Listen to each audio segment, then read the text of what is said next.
Something that has always set Battlefield apart from other first-person shooters is the inclusion of land and air vehicles, both of which have the power to change the tide of battle. Thankfully, the Engineer class has access to 4 anti-tank launchers designed to deal with heavy and light armour. But how do you decide which one to use?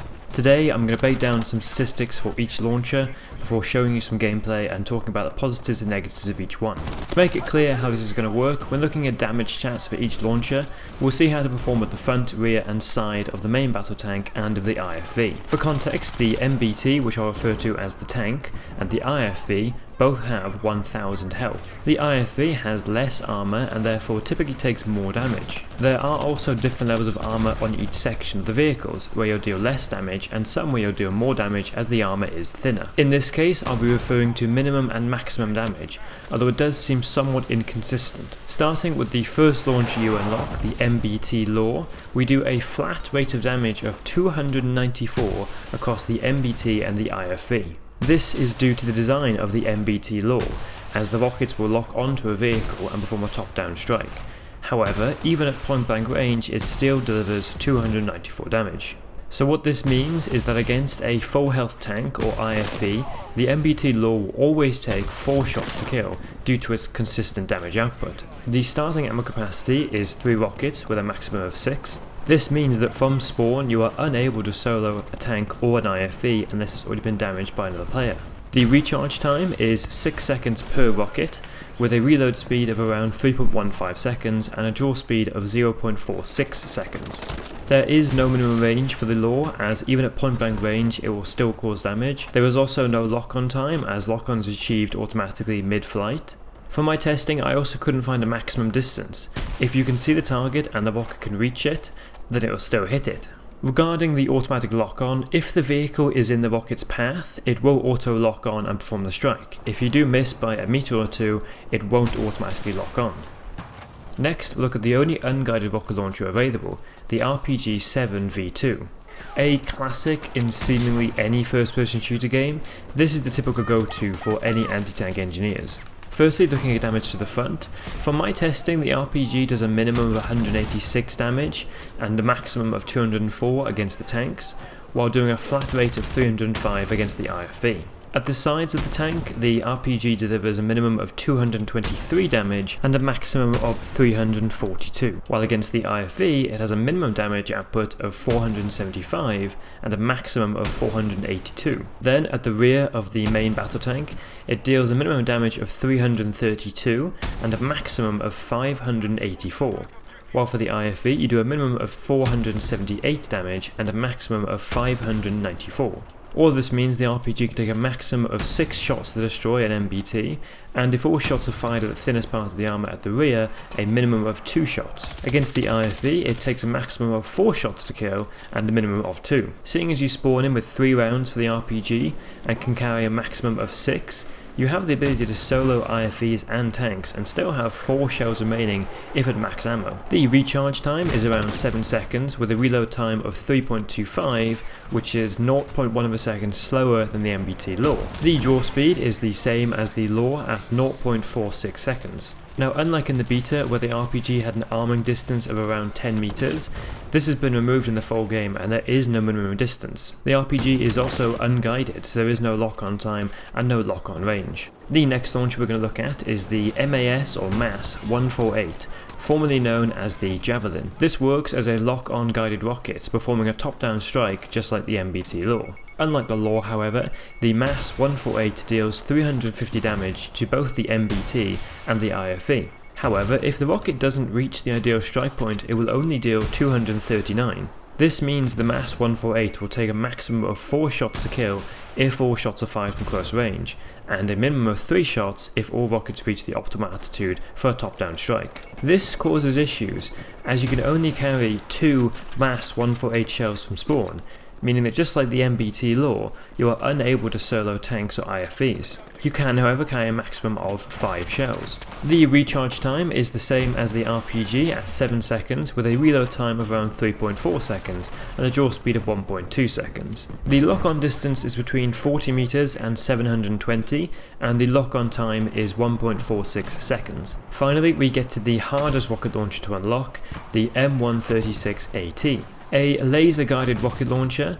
This is a lot of fun to use and it is very versatile. Against the front of main battle tanks, the M136 deals a minimum damage of 186 and a maximum of 204, while against the IFV it does a flat rate of 305 damage. This is identical to the RPG.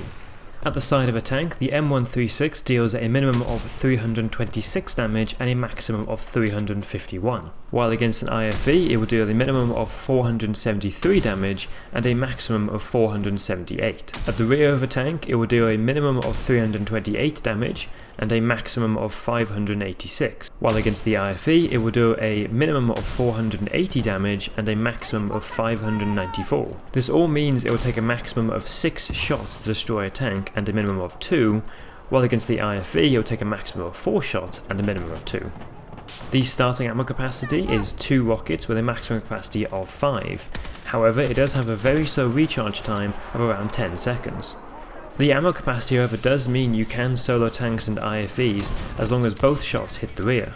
The M136 takes around 3.4 seconds to reload and has a draw speed of 1 second. Lock-on is not required as the rocket is guided by the scope's reticle. From my testing, I was unable to find a maximum distance either, essentially meaning if you have the skill, you could always hit your target. So now we've done all that, we can look at the full chart. From here we can see which is statistically the strongest launcher, and that is the RPG. It is tied for the highest damage output as well as the highest ammo capacity, meaning it has the strongest potential of soloing a tank. The reload time, the draw speed and the recharge speeds are also some of the fastest amongst launchers, meaning it doesn't have any discernible downside from other rocket launchers. It doesn't require lock-on, has no minimum range and can also be hip-fired, meaning you save time instead of having to ADS. The RPG is also a decent option for taking down aircraft, as it only takes 1 shot to destroy jets and helicopters. You will see numerous clips of helicopters being taken down by 1 good RPG shot, and it could even happen to jets. I do believe the transport helicopter can take more than 1 shot, but that's only at certain parts of the armour. I would wager that the RPG is sometimes a more effective anti-air option than the anti-air launcher. I would say this because it often takes 2 missiles to take down aircraft with the anti-air launcher, and the missiles can be disrupted by flares. However, with the RPG, if you can land that shot, as I said before, it'll take 1 RPG shell to take down aircraft. However, my personal favourite is the M136AT. Despite only having 2 rockets, you can still take out a tank in 2 shots, so you are able to flank tanks and land 2 critical hits to take them out quickly. With the guiding system, you can even use the M136 to fly over cover, around corners, or even change targets mid-flight. In the right situation, you can even fire a rocket and take a sharp turn into the rear of the vehicle to deal maximum damage. You can also use it to take down aircraft at long distance, as it takes only 1 shot to take down helicopters and jets. The MBT law is extremely close to being very good, however it is unable to solo a tank or IFV due to it requiring 4 rockets to do so, while you can only carry 3 from spawn, meaning you either have to rely on your teammates to do some damage, set up an ambush using anti-tank mines, or find somewhere to get more ammunition. It is, however, a very usable rocket, as it has a flat rate of damage across the board. All you need to do is make sure your shot is on target.